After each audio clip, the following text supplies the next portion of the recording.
जिसका नाम है चोरी की सजा। एक गांव में एक बूढ़ा किसान अपनी पत्नी के साथ रहता था। उसका एक छोटा सा खेत था।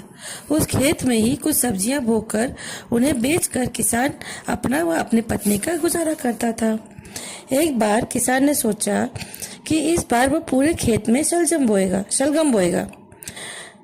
उसने अपनी पत्नी से पूछा, मैं सोचता हूँ कि इस बार खेत में शलगम बो दूं, तुम्हारा क्या ख्याल है? पत्नी ने कहा, शलगम की फसल तो बहुत अच्छी होती है।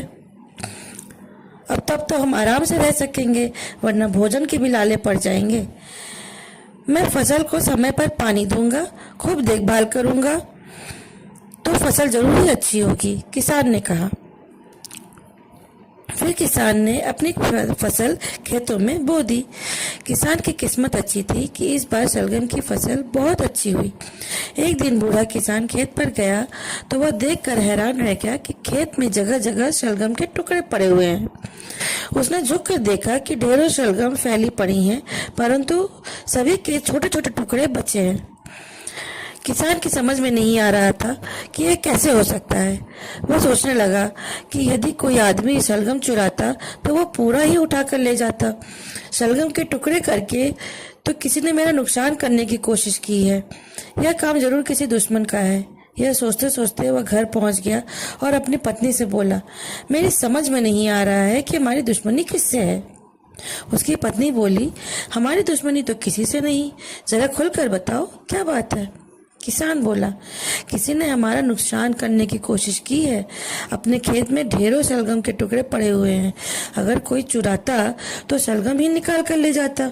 यह तो किसी दुश्मन की चाल लगती है जो उसने शलगम के टुकड़े कर डाले। भला हमारा दुश्मन कौन हो सकता है? उसकी पत्नी बोली, लगता है तुम्हारा दिमाग बूढ़ा हो गया है, तभी दुश्मन की बात सोच रहे हो। भला हमारा दुश्मन कौन हो सकता है? जरूर कोई जानवर हमारी फसल खा गया होगा। बूढ़े किसान को बुढ़िया की बात जच गई और वह रात को पहरा देने खेत पर चला गया। वह हाथ में कुल्हाड़ी लिए खेत के किनारे घास में छिपकर बैठ गया। आधी रात को अचानक भालू आया और शलगम निकालकर कुछ खाने लगा और कुछ फेंकने लगा। किसान ने आओ देखा न ताव अपनी कुल्हाड़ी जोर से भालू की तरफ मारी। कुल्हाड़ी भालू के पिछले पैर पर लगी और उसका एक पैर कटकर गिर गया। भालू दर्द से चिल्लाता हुआ लंगड़ा कर जंगल की तरफ चला गया। उसके जाने के बाद किसान ने भालू की टांग उठाई और घर पर आ गया। बुढ़िया टांग देखकर खुश हुई। बुढ़िया ने टांग को धोकर उसकी खाल उतार दी, उसके बालों से ऊन बुन लिया और फिर